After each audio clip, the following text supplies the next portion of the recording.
kuva mwaka w'1881 kugera muri uyu mwaka wa 2021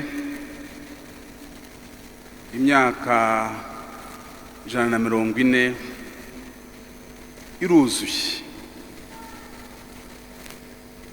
amateka maremare kandi ahimbaje y'amakoraniro y'Ukarisitiya. Bavandimwe, kimwe mu bitangaza abanditsi b'ivanjiri bahurizaho, nubwo buri wese akivuga ku buryo bwe, ni igitangaza cya Yezu watubuye imigati akagaburira imbaga yari igiye kwicwa n'inzara mu butayu, bakarya bagahaga ndetse bagasigaza.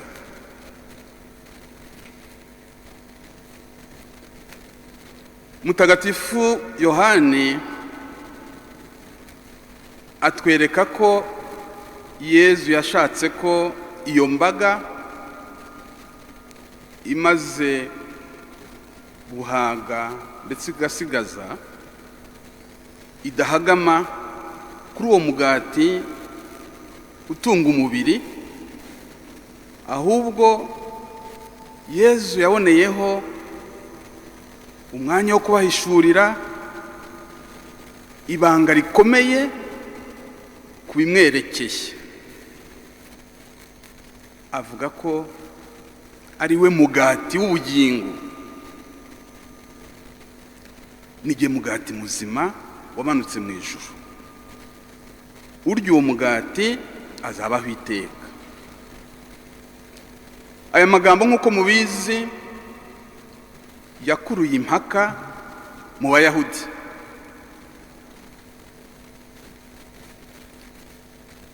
Ayo magambo yakuruye ukwijujuta kw'abigishwa, ndetse nk'uko Yohani Mutagatifu atubwira, benshi bavanyemo akabo karenge, nk'uko Ivanjiri Yohani bitubwira, usibye Petero na bagenzi be bamunambyeho bagira bati, twasanga nde wundi ko ari wowe ufite amagambo y'ubugingo bw'iteka. Ibyo Yesu yababwiye mu magambo yabishimangiye igihe basangiraga nawe bwa nyuma mbere yo kudupfira. Kuko rero uko yakunze abe bari munsi yabakunze byimazeyo, nuko asangira na ba 12 bwa nyuma afata umugati ati, iki ni umubiri wanjye, mwakire murye. Afata na divayi ati, nimwakire munywe, iki ni amaraso yanjye. Nk'uko mubizi, mu gitambo cya misa, iyo umusaseredoti yamaze kuvuga aya magambo ya konsekarasiyo, aravuga ati, iri ni ibara rikomeye ry'ukwemera. Amwe mu magambo ikoraniro risubiza nk'uko rituje ibiteganya, hari turamamaza urupfu rwawe Nyagasani, turahamya n'izuka ryawe kugeza igihe uzaza mu ikuzo. Hari abumva iri jambo rero iyobera ry'ukwemera, bakabyitiranya n'ibintu bitumvikana, ihurizo rimena umutwe. Ubundi iyobera mysterion umuntu agenekereje yavuga ukuri nyakuri ku Mana no ku byayo n'uburyo bwayo bwo gukora. Akaba ari ukuri kurenze imyumvire n'imivugire ya muntu. Umuntu akaba yagereranya n'inyanja y'ibyiza n'ingabire dusangira tugahaga ariko tudashobora gukonoza. Iyobera rero akaba ari ibirenze ubwenge bwa muntu ariko ashobora gushyikirizwa abikesha ukwemera, nk'uko byagarutsweho na Karidinali mu nyigisho yaduhaye mu mwanya. Mu mateka ya Kiliziya rero abakristu bagiye bagira uburyo bwo kwinjira muri ayo mabanga y'Imana, bagize uburyo bwo kumva no kwakira Yezu watwihaye ku ifunguro n'ikinyobwa mu isakamento ry'Ukaristiya. Bumwe muri ubwo buryo ari nabwo tugiye kuganiraho ni amakoraniro y'Ukaristiya yaranzwe n'amateka maremare nk'uko nabibukije, ariko nkaba nakongeraho ko ari amateka ahimbaje. Igitekerezo cyagizwe ku ikubitiro n'umukristu w'umufransakazi Emilia Tamizier wabayeho kuva mu mwaka w'1834 atabaruka mu mwaka w'1910. Twibukiranye ko muri icyo gihe mu Bufaransa hari impinduka zikomeye mu myumvire ndetse bijyana no mu myumvire y'Imana n'ibyo yaremye. Hari higanje imyumvire n'imikorere bibangamiye ukwemera kwa Gikristo. Imyumvire n'imikorere yigiza y'Imana, imyumvire n'imikorere yigiza y'iby'Imana n'abayo. Hagaragaraga imyumvire n'imikorere yibasiye ku mugaragaro umuryango w'Imana ari wo Kiliziya, bakora ibishoboka byose kugira ngo bayicecekeshe. Kubera ko uyu mukristukazi Emilia yari yaracengewe n'inyigisho z'abahanga bavugaga neza iryo bibera ry'Ukaristiya, cyane cyane Mutagatifu Yuliyani Eymar, uyu nguyu bakundaga kumwita intumwa y'Ukaristiya. Birumvikana ko ubwo yavugaga Ukaristiya kenshi kandi akabivuga neza, akagira ishyaka mu kubwira abantu Ukaristiya umwanya ifite mu buzima bw'abantu no mu butumwa bw'abakristu, ku buryo bari bamwise izina ngo ni intumwa y'Ukaristiya. Uwo mukristu rero Emilia yagize igitekerezo abwirijwe na Roho w'Imana, birumvikana, igitekerezo cyo gutegura ikoraniro nk'igihe cyiza kandi cyihariye cyo kuzirikana ku mwanya wa Yezu mu isakamento ry'Ukaristiya, isakamento ry'urukundo. Umwanya mwiza wihariye wo kuzirikana umwanya Yezu uri muri Ukarisitiya afite mu buzima no mu butumwa bw'umukristo, umwanya Yezu mu isakamento y'Ukarisitiya afite mu buzima no mu butumwa bwa Kiliziya muri iyi si yacu iteye uku nguku. Ni igitekerezo cyiza yagize abamufashije, abifashijwemo n'abarayiki bamwe, abapadiri ndetse n'abepiskopi bamwe. Aza no kugira amahirwe yuko icyo gitekerezo cyiza cyahawe umugisha na Papa Leo wa 13, ikoraniro rya mbere ry'Ukarisitiya ribera i Lille mu Bufaransa kuva ku itariki ya 28 kugeza ku ya 30 z'ukwa gatandatu mu mwaka w'1881.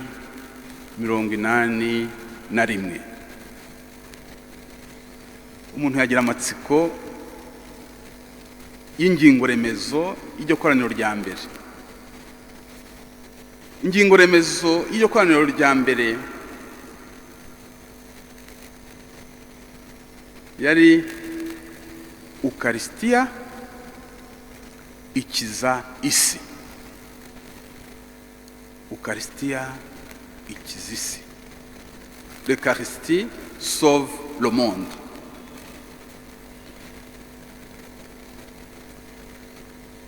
Muri iryo koraniro rya mbere bose abari bahari bahurije ku gitekerezo cy'uko kwemera Kristo uri rwose mu isakamento y'Ukarisitiya ari igisubizo kirambye cy'ibibazo biriho. Kwemera Yezu Kristo uri mu isakamento y'Ukarisitiya,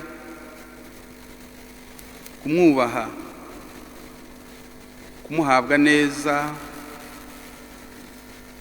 ari umuti ku burwayi butandukanye bwugarije abantu, uburwayi bwugarije isi. Umuntu yakwibaza impamvu babyise ikoraniro mpuzamahanga. Impamvu hari uko byagiye bikura, ariko no ku ikubitiro abantu batunguwe cyane n'ubwitabire bwarenze kure ubwo abantu bari biteze. Nimutekereze ko icyo gitekerezo yagize ku ikubitiro, usibye Abafaransa birumvikana baho hafi muri zo za Lille, hari n'abantu baturutse mu Bubiligi ari benshi. Noneho nk'igitangaza hiyongeraho n'abahagarariye ibihugu 8 by'amahanga birumvikana n'Uburayi. Sibwo se abitabira iryo koraniro basanze bikwiriye ko icyo gikorwa cyakomeza, ndetse hakabaho n'ababitegura neza ku buryo buhoraho. Icyo gihe rero ku ikubitiro ni nabwo bemeje ibikorwa bitagomba kubura mu ikoraniro ry'Ukarisitiya. Icyambere ni isengesho riherekeza icyo gikorwa nk'uko twabitangiye, kandi Karidinali akaba yabigarutseho. Isengesho riherekeza icyo gikorwa. Noneho akaba ibiganiro bigaruka kuri Yezu uri rwose muri Ukarisitiya ntagatifu. Ukarisitiya isakamento ry'urukundo. Hakaba n'umwanya w'ubuhamya aho abantu basangiza bagenzi babo uburyo bahuye na Yezu mu isakamento ry'Ukarisitiya, uburyo banyuzwe uburyo Yezu Kristo mu isakamento ry'Ukaristiya yabafashije guhamya butandukanye abantu bakabusangira. Noneho hakaba n'imihimbazo, birumvikana misa ntagatifu, hakaba gushengerera, ariko hakaba igikorwa gikomeye cyane gutambagiza isakamento ritagatifu ry'Ukaristiya, gutambagiza Yezu mu isakamento ry'Ukaristiya bamwereka aho batuye n'ibyo babamo.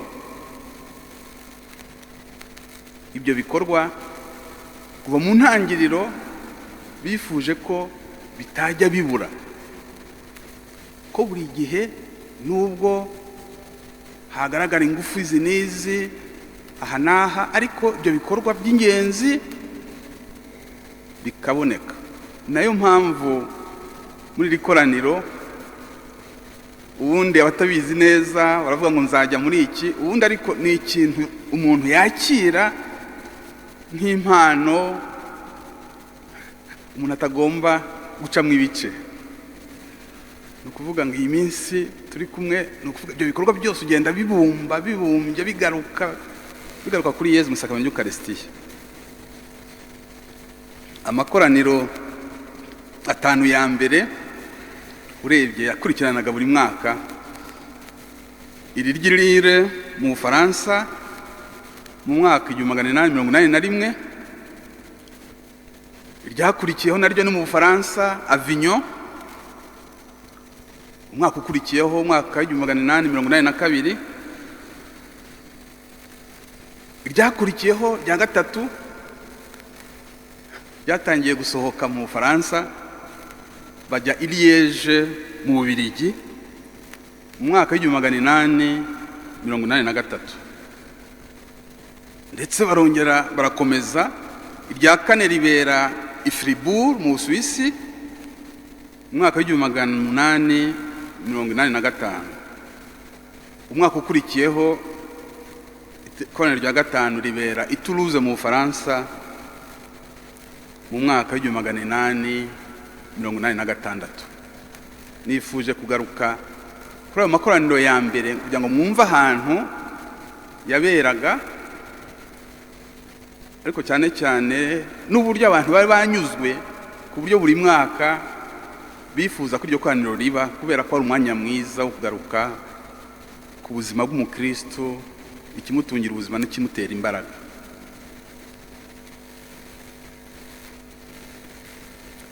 Intambwe ikomeye amakoraniro yateye ni mu gihe cya Papa Pio wa 11, wabaye papa mu mwaka 1922 agatabaruka mu mwaka 1939.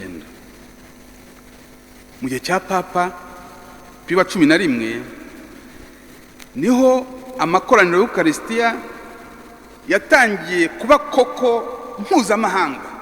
Ubundi mbere mpuzamahanga ni ukuvuga ni Ubufaransa n'Ububiligi n'abandi baturutse ahangaha naho ukavuga uti ni mpuzamahanga kubera ko birenze igihugu kimwe. Ariko mu gihe cya Papa Pio wa 11 niho byabaye mpuzamahanga, noneho mpuzamahanga nyine, kuko niho hatangiye guhimbazwa amakoraniro mu bihugu bitandukanye by'isi kandi mu migabane yose y'isi, ndetse no muri Afurika. Akaba ari uburyo bw'iyogezabutumwa. Urumva ko biteye indi ntambwe. Amakoraniro y'Ukaristiya akaba ari uburyo bushya, uburyo buvuguruye bw'iyogezabutumwa. Nyuma y'inama nkuru ya Kiliziya Concile Vatican II yabaye kuva mu mwaka 1962 kugeza mu 1965, niho amakoraniro y'Ukaristiya yatangiye gufata ingingo remezo atari gusesengura Yezu mu isakamento ry'Ukaristiya, isakamento y'urukundo, ahubwo amakoraniro y'Ukaristiya atangira kuvuga Ukaristiya bayihuza n'amizero y'isi, ibyishimo byayo, ibikenewe, imibabaro y'isi. Aha rero ntiwagiye utangira kumva insanganyamatsiko zivuga umuryango, Yezu Kristo isakwanya ry'Ukarisitiya n'umuryango, vuga amahoro. Nabaha nk'urugero, ikoraniro ry'Ukarisitiya ryabereye i Chicago muri Amerika mu mwaka w'1926. Ingingo remerezo yari amahoro ya Kristo mu ngoma ya Kristo. Ariko ikoraniro ry'Ukarisitiya rya mbere ryabereye muri Afurika, i Carthage muri Tunisia, aho ni mu mwaka w'1930. Biragaragara rwose ko hari hatangiye kugaruka abantu bari kwinjira muri iyo logique yo kuvuga ngo aho kuhagarukira gusesengura gusa. Ingingo remezo yari Ukarisitiya mu buhamya bw'Abanyafurika. Urumva bahise bafata indi ntera, ariko ku buryo bw'umwihariko nk'ikoraniro ry'Ukarisitiya ryabereye i Barcelone muri Espagne mu mwaka w'1952. Bavugaga Ukarisitiya n'amahoro. Birumvikana rero ko izo ngero nabahaye na mbere hagaragaraga uburyo bwo gufungura insanganyamatsiko babihuza n'ubuzima, ariko nyuma ya Vatikani ya kabiri ho rwose byafashe indi ntera. Ni nabwo rero uko byagendaga bifata indi ntera ikomeye, biri kujya birenga ayo matsinda abantu bakora mu gihugu iki n'iki bategura. Kuva mu ntangiriro hari iryo tsinda rihoraho ritegura, birumvikana, ariko iryo tsinda ryahawe izindi mbaraga.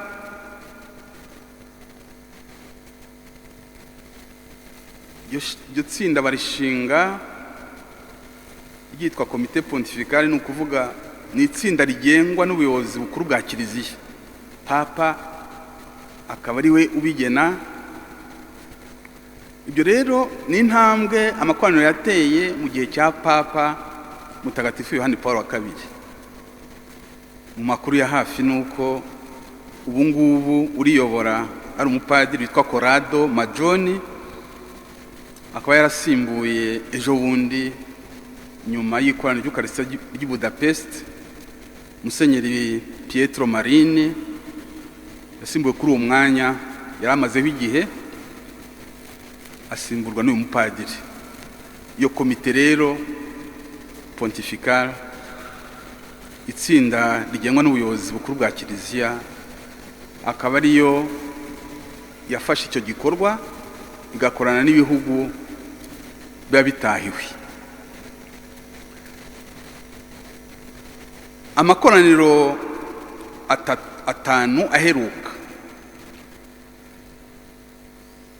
irya 48 ryabereye i Guadalajara muri Mexique mu mwaka wa 2004.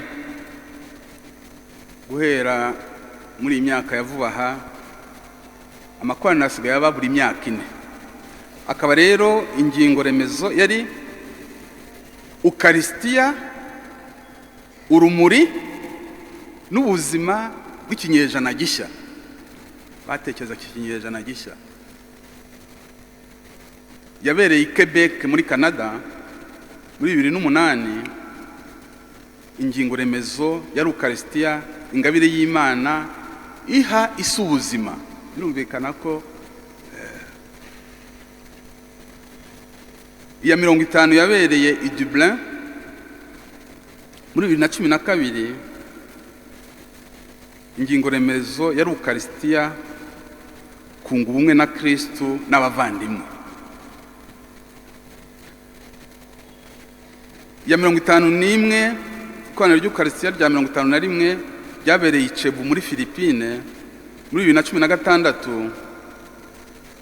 Kristo muri mwe, amizero y'ikuzo. irya 52 ryabereye i Budapest nk'uko mubizi kuva ku itariki ya 2 kugera ku 12 Nzeri uyu mwaka. Ingingo remezo muyizi no mu mutwe niwe soko y'imigisha yose, duhereye kuri Zaburi ya 47 umurongo wa 7. Mwagira amatsiko rero ikoraniro ry'Ukarisitiya ritaha rizabera nk'uko Papa Francisco yabitangaje. Iryo koraniro ry'Ukarisitiya rizabera i Quito muri Equateur mu mwaka wa 2024.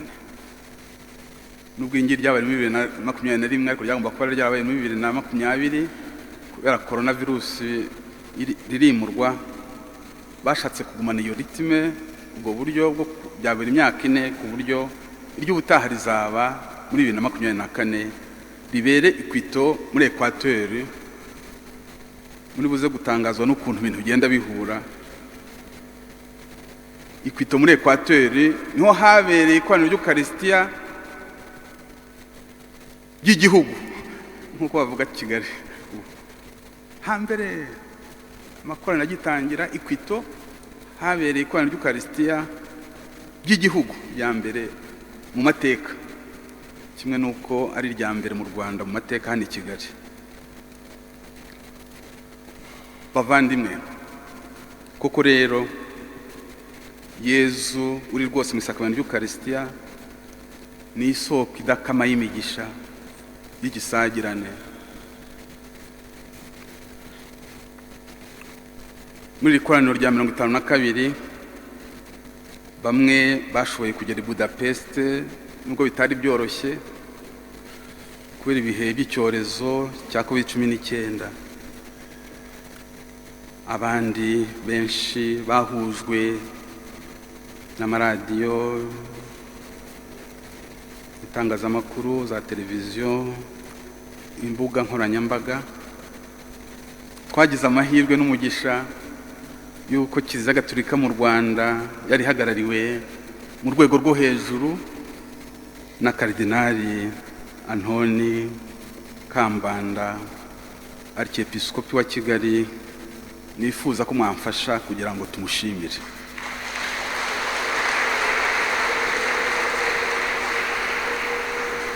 Impamvu mbivuze nuko ibi muri kubona biri gushoboka muri diyosezi ye. Hari byinshi bikomoka kuko twabanye no muri iriya koraniro ry'Ukarisitiya ya 52 ryabereye i Budapest.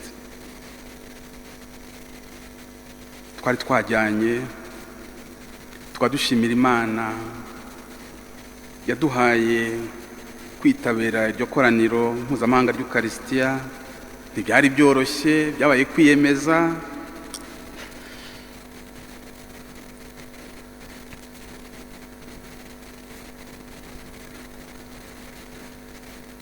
Twatangariye ukwemera gushingiye mu mateka maremare n'ishema ry'ubukristo riranga abanyahongiriya. Ibyo byatumye bimarayo ari mu myiteguro, ari no guhimbaza iryo koraniro mpuzamahanga ry'Ukarisitiya. Abariyo twese twanyuzwe n'isengesho rya Kiliziya buryo bw'umwihariko misa ntagatifu biteguye neza kandi bihesha Yezu Kristo uri mu isakamento ry'Ukarisitiya icyubahiro gikwiye. Twanyuzwe n'inyigisho zinyuranye kuri Ukarisitiya zatanzwe n'abantu batandukanye, ziteguranye ubuhanga n'umutima.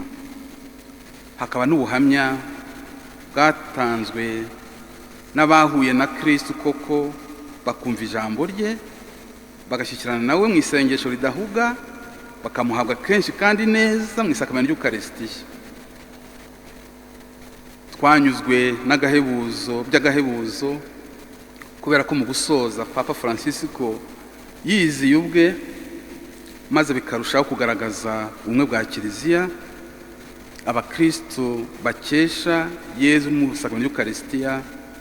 Noneho ubwo bumwe bugashimangirwa no kunga ubumwe na Papa umusimbura wa Petero n'urugaga rw'abepiskopi abasimbura b'intumwa. Ubwo maze kuvuga amakoraniro mpuzamahanga rero, reka mvuge n'ibijyanye n'iri koraniro turimo.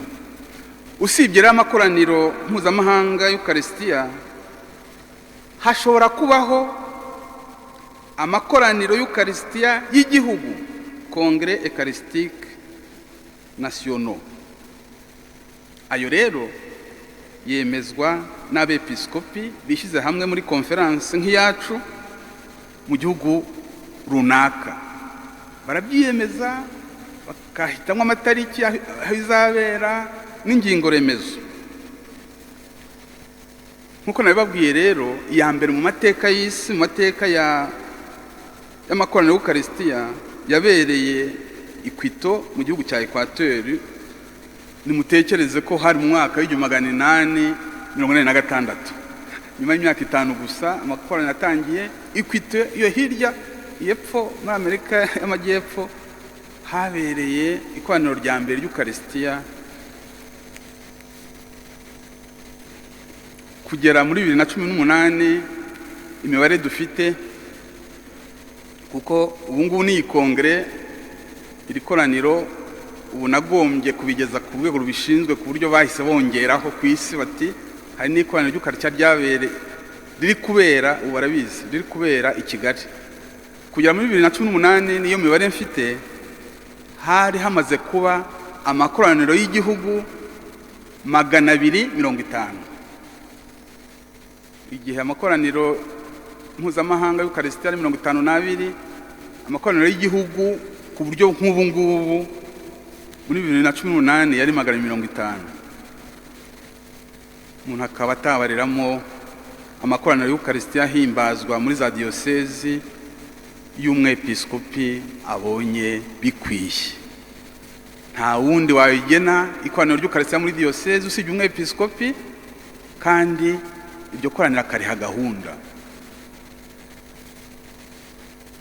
Iri koraniro ry'Eucharistia rero dushimira Imana ryatangiye uyu munsi mu bihe bikomeye. Muzi inshuro twagombye kuryimura, ubu twagombye kuryimura kabiri kubera iki cyorezo.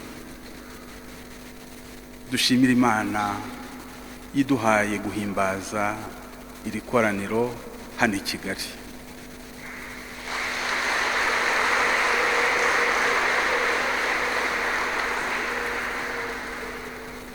Iri koraniro rikaba ryarabanjirijwe n'amakoraniro y'Eucharistia abepiskopi bagennye mu diocese yabo. Ahenshi twabihuje n'umunsi w'isakramento y'Eucharistia. Tugira iminsi kuva ku itariki ya 3 kugeza ku ya 6 z'ukwezi kwa 6 uyu mwaka, igihe icyorezo cyo cyaduhaye agahenge. Ubu rero Imana iduhaye uburyo bwo gusa nkaho duhuza izo mbuto zavuye muri za diocese. Icyo gihe twabihuje n'umunsi w'isakramento ritagatifu, kuri bya bikorwa, ibiganiro, ubuhamya no gutambagiza twabihuje n'icyo gihe. Bavandimwe, aya mateka aratubwira iki? Aya mateka aratubwira ngo Yezu mu sakramento y'Eucharistia akomeje guhuza abavandimwe bakagaruka ku byiza bakesha kuba yaratwihaye wese mu sakramento y'Eucharistia. Guhimbaza amakoraniro y'Eucharistia bikadufasha kwivugura mu kwemera, bikadutera imbaraga mu butumwa bwacu no mu buzima bwacu. Kuganira kuri Eucharistia mu bihe bitandukanye byaranze aya mateka maremare, n'abantu batandukanye mu mico myinshi no mu myumvire itandukanye, akaba ari ubukungu bukomeye mu kumva ukwemera kwacu, cyane cyane ukwemera Yezu uri mu isakamento y'Eucharistia, soko n'indunduro y'ubuzima bwacu bwa gikristo, soko n'indunduro y'ubuzima n'ubutumwa bwa Kiliziya. Bavandimwe, guhabwa neza, guhabwa kenshi Yezu mu isakamento y'Eucharistia, kumushengerera, kumugana, ni isoko y'imigisha y'igisagirane n'imbaraga zidasanzwe mu buzima no mu butumwa. Ku mukristu birumvikana, kubihaye Imana, ku musaseredoti by'umwihariko, aya magambo, uyu ni umubiri wanjye mwakire murye, iki ni amaraso yanjye mwakire munywe, ni amagambo n'ibikorwa byahinduye amateka y'isi kandi bikomeje guhindura amateka y'isi, bihereye ku mitima y'abakira umubiri wa Kristo, biteguye, bikera imbuto z'ubutungane. Bavandimwe, Eucharistia duhabwa ni isoko y'ubuzima, urukundo nyampuhwe, ubumwe n'ubuvandimwe ndengakamere. Nayo ngingo twifuza ko iri koraniro ryagarukaho mu biganiro bitandukanye bizatangirwa hirya no hino. Tujye duhora dushimira Imana rero kubera isakamento ritangaje ry'Eucharistia. Dukomere ku kwemera Yezu uri rwose mu isakamento y'Eucharistia, soko n'indunduro y'ubuzima bwa gikristo, soko y'ubuzima n'ubutumwa bwa Kiliziya. Bityo Imana ikuzwe, muntu aronke umukiro. Murakarama.